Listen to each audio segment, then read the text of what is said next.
Hey guys, Professor Cruz here. I want to welcome you to Module 6, Non-Consequential Ethical Theories. This is the third step in our critical thinking application process that we're doing over the course of 4 modules. Last week, we applied the consequential ethical theory of act utilitarianism, to our case, and we got a decision that our decision maker should make based on that theory. And this week, we are going to apply the non-consequential ethical theory of conscientology to the case, and we're going to see what that theory tells our decision maker they should do. The idea here is we're comparing two opposing theories. In the consequential ethical theories that we did last week, the outcome is really the only thing that matters, if it's a good or bad outcome.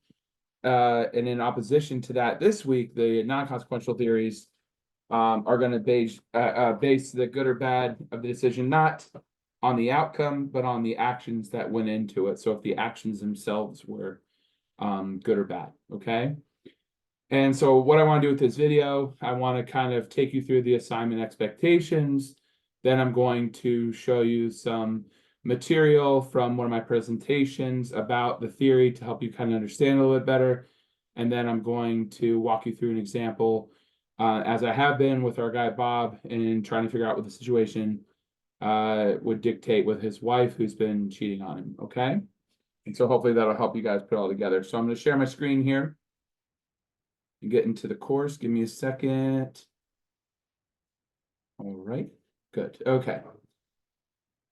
So as always, we got our module set up. This week you have, look through your little guide. This week you have 2 quizzes that are due, and that's because there's 5 theories that we're covering. And they're split into 2 different chapters. So make sure you hit both of these before the deadline. Chapter 6 quiz, it's 20 concepts, should take around 36 minutes. And the chapter 7 quiz is 23 concepts, should take around 41 minutes. So please plan your time accordingly. Make sure you get those done on time. Those will be due next Sunday. Yes, it's Easter, but just make sure you get the work done beforehand so you won't have to work on Easter if that's something you're going to celebrate, okay? We've got the faculty videos for supplemental information. Obviously, this video will be in there as well. We have a document that's going to help you with this week's assignment, so definitely make sure you download that like we've been doing and fill it in with your information. And the assignment this week is pretty similar to what we've been doing. You want to go over your case till death do my part, and we're going to apply the next step of the process. So you had 4 decisions last week, and you applied the act utilitarian theory. We're going to apply conscientology to those same 4 decisions this week. Hopefully you had made the changes that I asked you to make, because at this point now we've got to test the same things to make it make sense. And if you didn't make those changes, then your whole process is going to be off from here on out. What you're going to do for the identification, you're going to restate the central ethical issue as we've been doing. Then you're going to apply the theory. And as you know from the textbook, or will know anyways, this theory has a 2-step application process: universality and respect for persons. I'll be covering what those things are in a minute. And then at the end, same as last week, you have a discussion paragraph of at least 200 words where you're going to use the key concepts from the theory. So I expect to see cited information from the textbook that you've paraphrased and used to help explain the decision. You're going to start that paragraph off: if Bob were a Kantian. So obviously for you guys, Isaac, if Isaac were a Kantian, he would, and then what the decision is, and then use the rest of that paragraph to explain the decision through the key concepts of the theory cited from the book. Should be pretty self-explanatory at that time. And then we got the checklist here to make sure you go through this and everything looks good for when you turn it in, okay? As always, what you want to do is come to the document. You want to click this down arrow. You want to download it. And then you get it as an MS Word document, right? And then it's got your title page. It's got, this is where you're going to state your central ethical issue. Now, this is important. You need to list out your options in full sentence form, because we need to, test the underlying action of each decision. with the universality portion. Okay, so write that full thing out and you'll see my example in a little bit. And then here we're going to apply universality, right? The idea here is we want to test to see if it's a moral rule we would want everybody to follow in every situation. I want you to just go ahead and use my wording here. All you have to do is fill in your stuff. And here's an example here. Obviously, delete this example. It's just there for showing you what to do. Okay. The same thing. And you do that for your 4 options.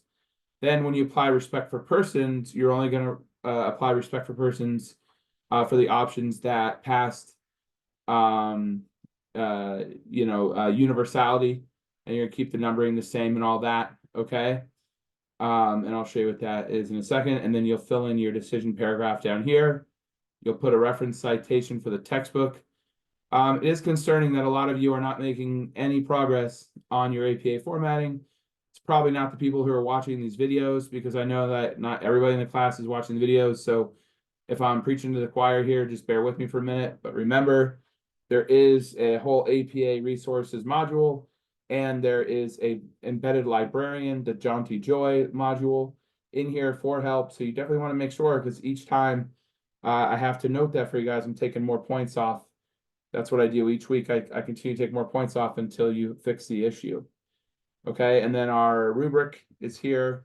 So if you just download this document and fill it in and submit it, you'll have that in there as well. Okay, so make sure you use that. Now what I would like to do is get to some discussion of the theoretical stuff, I think, because it'll help you understand this theory a little bit better. I am unfortunately not going to cover all of the theories, because this would be a very long video. This is something I normally do over the course of a week in class. So what I will do is I'm going to give you background on non-consequential theories, and then I will cover Kant's theory.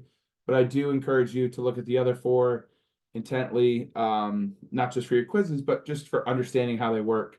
As I say all the time, we're not using Kant's theory and active utilitarianism because we're saying they're the best. We're saying that they're the ones that are most different, so it should give you unique outlooks. But if you see something else in one of the theories that speaks better to you, by all means, explore that and see what it's about. And even email me if you've got questions. I love talking about these kind of things. But just don't think that this is like the only way, because that's the one we're talking about for the assignment. Okay.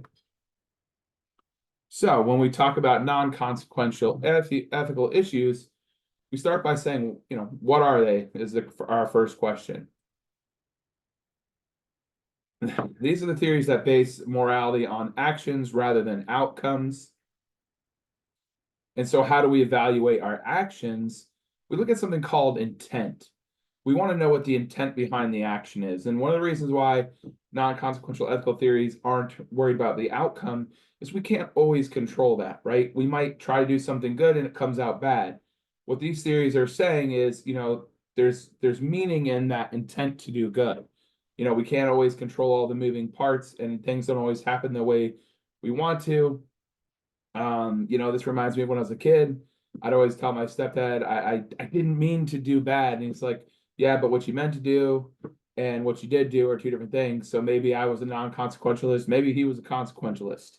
But my thing is that I always feel frustrated because I knew that in my heart I tried to do good, but it just didn't always come out that way. So we think about the intent. What's the intent of the action? Is it good intent or malintent? Mal, obviously coming from that Latin word bad, right?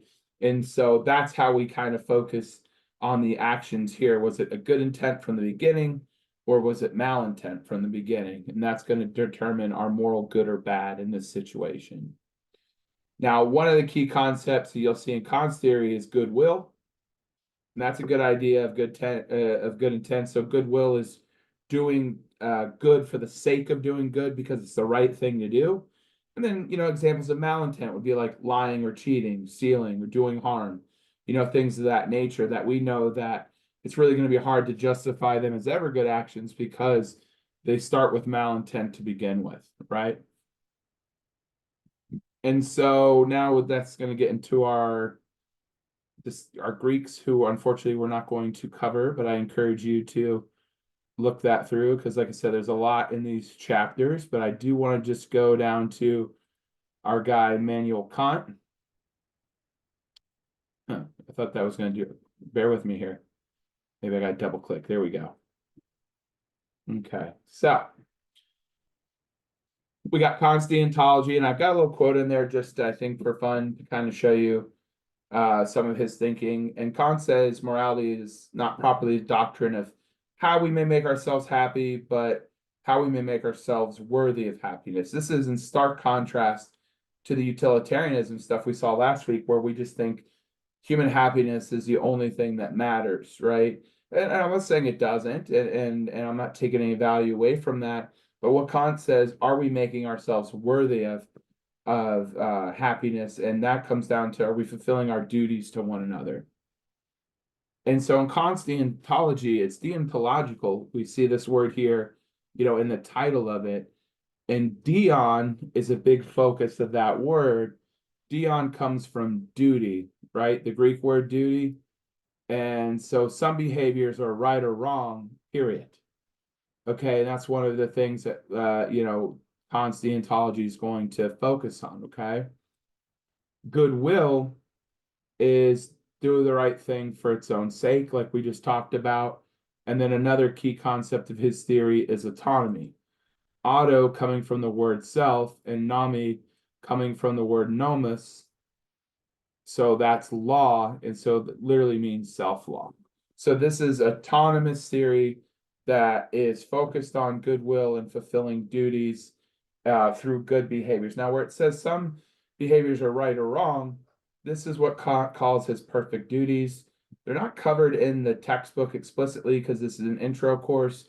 They are mentioned in there a little bit, but that's part of his categorical imperative. Is there's some actions that we can never justify, like lying, cheating, stealing, harming, committing murder, stuff like that, because we just can't ever do it because it's bad to begin with.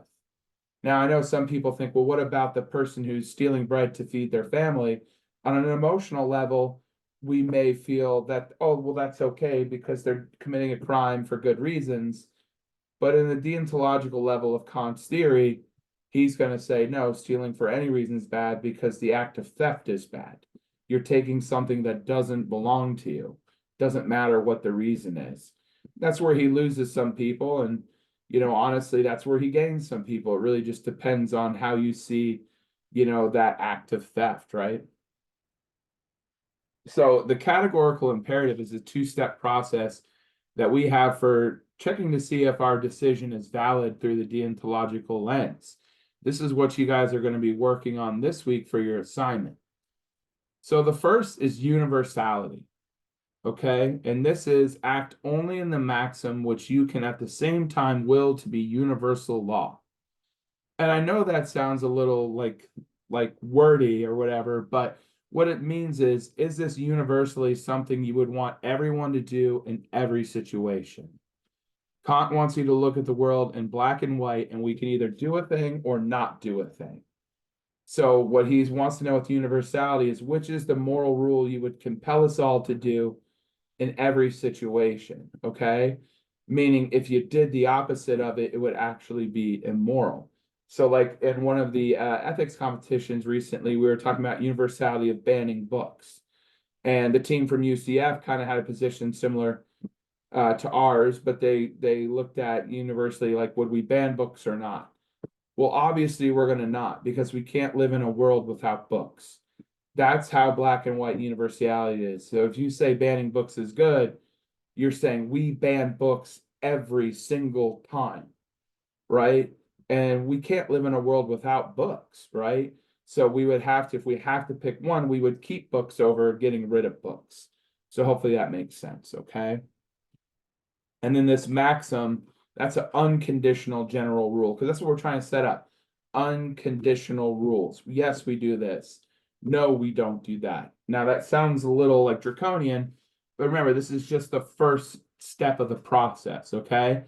The second step then is respect for persons. So once we determine if an action is universal, then we have to see if it follows respect for persons. And this is act so that you treat humanity, whether in your own person or that of another, always as an end and never as a means only. And these are some of those words we see in ethics, ends and means, which is a goal and a tool. Kant says we have to treat humanity as the tool. So this means that in all exchanges between people, there needs to be no exploitation. And that's what we're looking for respect for persons, is anybody being exploited by this decision. Now, if you'll notice in the assignment, we're not listing stakeholders because you need to think, is anybody anywhere being exploited? If one person's being exploited, used only as a goal, as a tool to get to a goal and not the goal themselves, it's no good. Okay. And so this is the part where I was teaching my team that, like, we could have nailed UCF on, because they said we'll never universally ban books, and they left it right there. Now, oftentimes you'll see people only apply universality because it sounds good. Yes, universally, like with books, but on a case-by-case scenario, we can see where there's exploitation. And this is what confuses people. Like, well, how can it be universal and have exploitation? Having the books is universal in and of itself, but sometimes you can use a book to exploit somebody. Case in point, something like child pornography would be exploitive to the child that was used in the creation of that material, and therefore that would be an example of a bad book. See, we're not getting rid of all books, but we're getting rid of that book.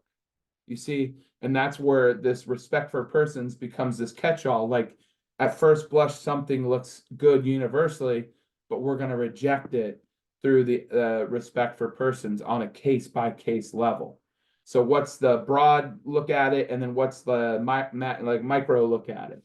Okay, so hopefully that'll make more sense when I show you guys an example here in a minute.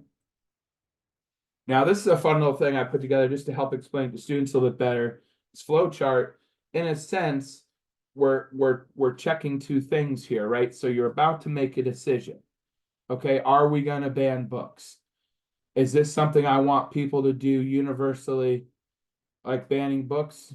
No, right? So we get rid of it. But that's a bad decision, right? So if it's something we don't like, we send it here. Now, if it is something we do like, then we say yes. So, like, we're about to make a decision. The decision is allow books. Is allowing books to be is universal? Yes. Is anyone being exploited? Well, yes would send it to a no. So that would be that situation, like, in that exploitation of the child. But if it's no, if it's a good book, then this is a good decision. Does that make sense? So it looks a little weird here where I have, a yes that has a green, but it leads to no. The reason why I've done it like this is we're about to make a decision. We need two answers. We need a yes and we need a no. So the universality, yes. Is anybody being exploited? Respect for persons, no. That leads to a good decision, a yes and a no. A no is a bad decision, and a yes is a bad decision, because we're asking universal, yes or no, exploitation, yes or no. And of course, we don't want exploitation. Okay, so we're going to allow all books in the library. Is this something I want everyone to do every time? Yes. Is anyone being exploited in this particular case? Yes. So no, it's a bad decision. Makes sense. Hopefully I didn't get like more confusing there, but I think you guys can like figure it out. Okay, so like with the universality of it, and then the exploitation being the catch-all. All right. So when you apply Kant's deontology, state the central ethical issue. We've been doing this in each case. List the possible options that could be taken. We've been doing that in each one. So now we apply universality, eliminate all options that could be moral standards for everyone, that could not be, sorry. And then apply respect for persons, eliminate all options that exploit anyone. That's what I was trying to explain in the previous chart. And then choose any remaining options. So what's really cool with this is you actually might have more than one option. In act utilitarianism, we can only get one correct option, okay? Because there's only one way to make the most amount of people happy. There has to be a different niche. Kant's deontology, you can have multiple correct options. All we're doing is eliminating the ones that aren't deontological. So you might have more that are, okay? And that's fine. What I would want you to do in the assignment is, let's say you had two options that were universal, present them both in that first line. Isaac could do blah, blah, blah, blah, or blah, blah, blah, blah, blah. and then go through your discussions, your decision section using the theories of the concept like normal. And I would just say maybe at the end, pick the one that you think is most best of the two, because at the end of the day, we can only really do one thing. So of those two things, what's the one that Isaac should do, first, if you will, okay? And so that's Kant's theory. I hope that kind of explains it to you like a little bit more. Okay, and then I want to show you an application of that and see if that makes sense. So we're back to our guy Bob with his wife. I got my question here. Should Bob divorce his wife? I've listed my possible options. Bob could do nothing about his wife's cheating. Bob could divorce his wife. Bob could ask his wife to go with him to marriage counseling. Bob could separate from his wife. So I've got them all listed out. Step one is to apply universality. Bob could do nothing about Mary's cheating. Would I want all people consistently, universally to do nothing? No. Rationale, doing nothing is not a moral rule I would want everyone to follow in every situation. So one, use this wording just like this. Okay, it's fine. This is one of your assignments that should have the most overlap in, turn it in, because I'm asking you to use this wording because it helps put you in the correct mindset. But then we look at the situation, and why would I say doing nothing is not universal? We cannot live in a world where we don't do anything. See, what we're doing here is we're testing the underlying action in a black and white world scenario, okay? Either we do it or we don't, every time. And this is why some people will get messed up in the application of universality, because they'll try to get too tight with it to this specific case. Would I want all people whose wives are cheating on them to do nothing about cheating on the wife, to stay in the marriage? That's too tight. Deontological is based on duty. We have duties to one another. We have duties to fulfill. We have to do certain things. Doing nothing cannot be universal, because we cannot live in a world where we constantly do nothing when we're faced with a decision. We have to make a decision, because we can't go through life without making decisions, right? So that's why we say, no, this is not a moral rule I would want everyone to follow in every situation. Now, option two, Bob could divorce his wife. Would I want all people consistently, universally to get divorced? No. Getting divorced is not a moral rule I would want everyone to follow in every situation. Now, this is where it gets a little confusing for some people, like, but he's getting cheated on. You're right, he is. The way I look at it, and this is a little bit of that self-law stuff, we have two options. We're always going to get divorced, or we're never going to get divorced. I would take the never get divorced. Because what you're saying here, remember, test the universality by looking at the opposite side.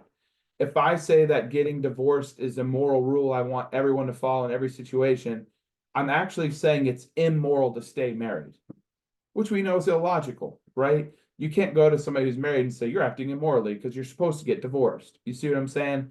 And that means, if you want to go further too, because people are like, yeah, but what if we apply it deeper to the case? Like, well, would I want all people who are being cheated on to get divorced? Well, again, no, because some people don't get divorced after cheating. Some people work it out and stay together and they go on to be happy. You're saying the spouse who doesn't divorce their partner after infidelity is acting immorally. And that's just, again, illogical. There's a lot of nuance that goes in that situation. We don't know what's going on, but you're saying if you don't immediately divorce, you're immoral. And so in a black and white perspective, I don't think I can take that as the universal moral rule, okay? Bob could ask his wife to go to marriage counseling with him. Would I want all people consistently, universally to go to counseling? Yes. Getting counseling is a moral rule I would want everyone to follow in every situation. Now, two things to think about here. This is a perfect world scenario, so assume that there's no barriers to getting counseling. They can afford it. They can find a counselor, yada, yada, all that. And none of that's in place. Perfect world. We have two options. We're going to get help, or we're not going to get help. Obviously, getting help is a better moral rule. So again, look at the underlying action. Getting counseling is a form of getting help. We cannot live in a world where people don't get help when they need it, particularly professional help when it's available, right? So this is why I say that it's universal for Bob to ask his wife to go to marriage counseling. He's not forcing her to go against her will. He's asking her to join him. And the intent here is that they're going to try to get help and work out their problems. Now, we don't know what the outcome is going to be. Maybe after the counseling, they decide, yes, they should get divorced. Maybe, they work it out and they stay on together. Remember, this is not outcome based. It's in this moment. What is a good thing to do? A good thing is to go to his partner and say, hey, will you come to counseling with me? And we can see if we can figure this situation out. And that's a moral rule I want everybody to follow in every situation rather than never doing that. Okay. And then Bob could separate from his wife. What I want all people consistently, universally to separate from each other? No. Separating is not a moral rule I would want everyone to follow in every situation. Okay, we can't separate. It's the same thing as divorce. Like it is, you're saying if somebody stays and sticks it out, they're immoral. We know that's illogical. Also, people are meant to be together. We have this drive to be together. We're social creatures. So we can't live in a world where nobody has relationships because we're constantly separating as soon as there's any kind of problem. So no, that's not universal to separate. And in a sense, separation is kind of leaving it in limbo, right? Like we're not staying in the home, we're not getting divorced, we're not getting counseling, we're just kind of out doing our own thing and seeing if somehow that fixes it. So that's not going to be a good way to approach the situation anyways. So what happens is, turns out only one of my options, option 3, is universal, okay? And so now, in respect for persons, you'll see in the assignment instructions, you're only going to test the actions that were universal. Because we know if something's not universal, it can't be a good option anyway. So what's the point of even testing it, right? So what we do in this situation, we move down just the options that pass universality. We keep the numbering the same because this was not option 1 up top, so I can't call it option 1. I'm calling it option 3. See, option 3 was universal, and then I bring it down here. And now what we're looking to do is see if there's any exploitation.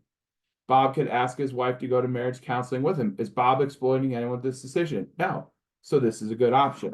It's not an exploitation for Bob to get help. It's not an exploitation for him to ask his wife because she could benefit from the counseling as well. He's also, like I said, not forcing her. He's asking her. This is why if this said Bob could force his wife to go to counseling, that wouldn't be universal to begin with because it's the intent. This is where the wording it matters. Force is not intent because we can't live in a world where everybody's forced to do things they don't want to do. But we can live in a world where we ask people to do things because ask is non-confrontational. It's not forcing you to do anything. You're not being exploited. If she goes with him to the counseling, they will both benefit, even if they wind up divorcing later on because they worked their way through this with a professional and attempted to, go about it amicably as much as possible. So for me, as a deontologist, I look, when it comes to universality and respect for persons, the only one of those 4 options that I would want everyone to do every time, and that's free from exploitation, would be to go to counseling. Now, what usually happens in this case is people are like, well, what about the boyfriend? You're exploiting him because he wants to have, listen, the boyfriend's not in their marriage contract, and therefore it's not exploiting him to cut him out of his, relationship that goes against Bob and Mary's marriage contract because he's not in part of that agreement. So it doesn't exploit the boyfriend to tell him that he doesn't get to keep hooking up with a married woman, okay? You got to look at the intent, you got to look at the duty, you got to look at the obligations. Bob and Mary have duty to one another right now, and this is why it's free from exploitation. Make sense? And then at the end, in the decision, you're going to write your decision. If Bob were a Kantian, he would ask his wife to go to marriage counseling with him, and then what follows is that 200-word paragraph that explains through the theories. I would hit things like duty and goodwill, and I would talk about things like universality and respect for persons. These are all your hints for the 6 people actually watching these videos. Those are all the things that you would want to cite and cover and paraphrase in this section, okay? And then at the end, you got to put your thing for the book, and then you'll have your rubric, okay? So hopefully that example helps you guys figure it out now. Get it in the Dropbox, before the due date, which again is this Sunday, which I know is Easter. If you wait till Easter Day to do it, that was your choice. Even if you're celebrating, Jesus would want you to fulfill your obligations and responsibilities, right, to your class, to getting this done. So before you have your dinner with your family, make sure you get your assignment in, okay? One thing else I want to talk about, you'll see here, there's an exam prep. In about 2 weeks, we're gonna have our midterm, which is, since it's a 12-week class and starts in a weird time, it's kind of more like 3/4 terms, because the nature of this class is we have like 15 modules that we have to do in 12 weeks, which means we have to double up. You can imagine with these 4 assignments, that would be a lot of work to try to do these applications 2 in a week. So I chose to go 1 module a week, for these first like 7 weeks. Then week 8 is going to be, the midterm, and then week 9, 10, 11, and 12, we're basically covering, 2 modules a week. So it's going to get a little fast paced. But I think since they're like little one-off assignments, it's going to be less intense than trying to do all this, but at the same time. But the exam is going to cover the first 7 modules. So just kind of keep reviewing your notes. You can go back and recharge the quizzes and take them again just for your own edification. It won't change your score, but it will let you take them again as a study tool. And if you have any questions about things you need clarified, you can always email me. But I just want to put that on your radar. That's coming in about 2 weeks. And so make sure you've got that coming. Okay. Hopefully the information in this video was helpful, and I didn't get a little too crazy there on that chart, with the flow chart thing. But if you have any questions about the content, please feel free to reach out to me. If you have any questions about the assignments, please feel free to reach out to me. Outside that, get this done, get it in, have fun this weekend if you're celebrating with your family. If not, just enjoy your weekend in general. We're cruising, we're almost to the halfway point here, so just keep powering through and we'll get through this together. If you need anything, reach out. If not, have a great week, and I look forward to reading your assignments. You guys take care now.